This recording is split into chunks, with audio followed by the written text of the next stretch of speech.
Pour faire un peu, je dirais avec Philippe Guéluc, je ne sais pas si vous connaissez qui est le chat, c'est un caricaturiste.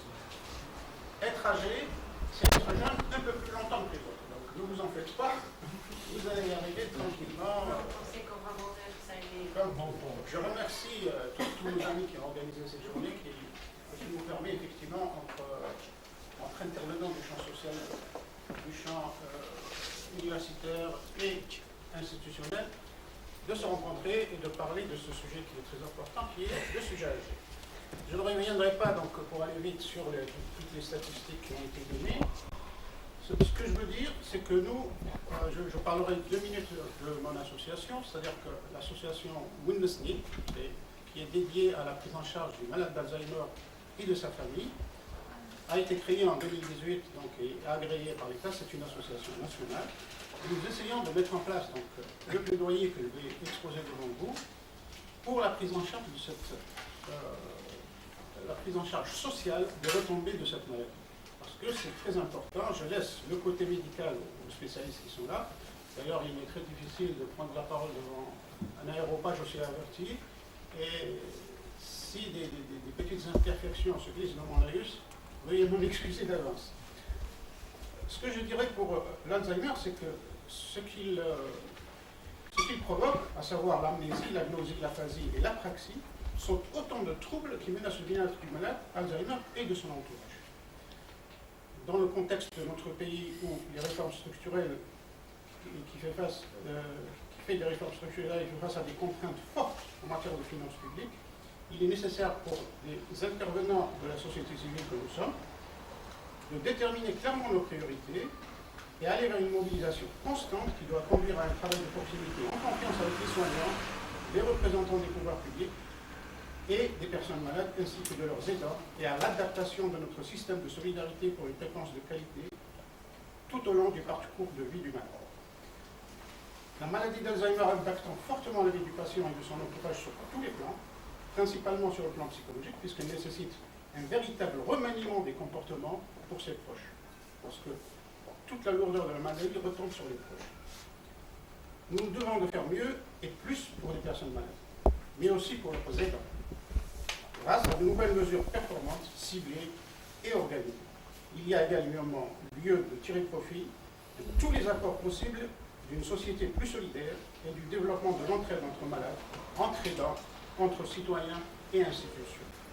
Il s'agit enfin de permettre la mise en place d'un projet d'accompagnement au plus tôt dans la maladie, évitant ainsi les situations d'errance, et cela en renforçant le repérage des symptômes, la qualité du diagnostic de la maladie, le tout adossé à un accompagnement social intégré et adapté à chaque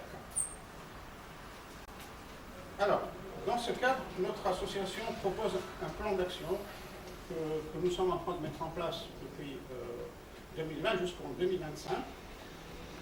Alors, le premier axe, c'est améliorer la qualité de vie de la personne Alzheimer et de son entourage. Les objectifs poursuivis mobilisent l'ensemble des leviers de l'offre de soins et d'accompagnement pour offrir qualité et sécurité aux personnes et permettre aux aidants de mieux vivre leurs relations d'aide, comprendre la maladie, ses symptômes pour agir, mais aussi anticiper, acquérir des habiletés et optimiser l'aide au quotidien, interagir avec d'autres aidants pour partager et apprendre de l'expérience des autres. Être soutenu émotionnellement et psychologiquement, préserver sa propre santé et sa vie sociale. Dans ce cadre, nous proposons à l'horizon 2025 d'atteindre les résultats suivants.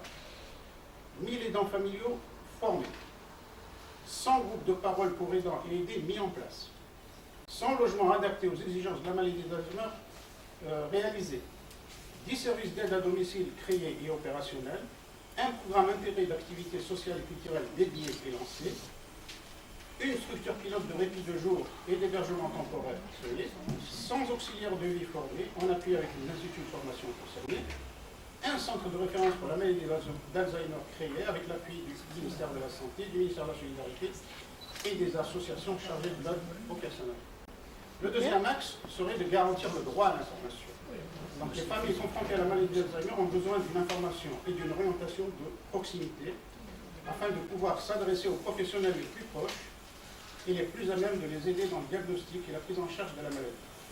Une bonne orientation vers ces professionnels qui relèvent du secteur médical et du secteur social repose sur la constitution d'un réseau bien identifié et j'espère qu'aujourd'hui nous pourrons mettre en place les premières bases de ce réseau parce que nous sommes 4 ou 5 ou 6 associations et là on peut se réunir tout de suite en une demi-heure, signer un papier pour dire notre réseau est lancé et après nous pourrons agir. Il est proposé donc à l'horizon 2017 pour ce volet de mettre en place un annuaire d'orientation des malades et aidants, une campagne de sensibilisation et de prévention annuelle spécifique à la maladie qu'il faut instituer, un site internet Alzheimer Algérie opérationnel, un centre d'appel pour l'écoute et le soutien opérationnel et une médiathèque Alzheimer créée. Troisième et dernier axe, ce serait d'établir un cadre permanent de coordination et de concertation. Donc, je reviens à ce que j'ai proposé tout à l'heure, la mise en place d'un réseau dédié à la personne âgée et à l'Alzheimer, ça peut être ensemble. Donc la complexité de cette maladie nécessite une meilleure articulation entre les professionnels de la santé et du social, les acteurs de la recherche, les associations et les institutions, afin de proposer aux patients et à sa famille un projet de vie adapté et pris en charge efficace. Je répète ce que je dis. La grande difficulté réside dans la coordination des intervenants pour accompagner le parcours de vie, pour une meilleure articulation des structures de soins, d'information, d'accompagnement, etc. Cette ambition se nourrit nécessairement d'une plus grande prise en compte de la parole des personnes malades de façon individuelle et collective. Ceci nécessitera donc de veiller à mettre en place à l'horizon 2025 un réseau d'associations dédiées à la maladie d'Alzheimer et maladies apparentées pour une mutualisation des efforts et des moyens. 4 ateliers de concertation dans 4 grandes villes seront initiés. Une ouverture vers les réseaux internationaux s'intéressant à la prise en charge des malades et de leurs familles. Et enfin, la mise en place d'ateliers, de groupes de parole pour les aidants proches seront mis en place. En conclusion, je dirais avec Gilbert Cesbron qu'il est souvent nécessaire d'entreprendre pour espérer et de persévérer pour réussir. Je me répète, il est souvent nécessaire d'entreprendre pour espérer et de persévérer pour réussir. Sachant que l'intervention sociale dans notre pays est soumise à la triple injonction d'une démographie à maîtriser, de l'acuité des problèmes posés par les transitions épidémiologiques subies par les Algériens et enfin de la difficulté de l'accès aux ressources financières pour les associations. Mais nos efforts conjugués, notre abnégation viendront à bout de ces obstacles. Merci.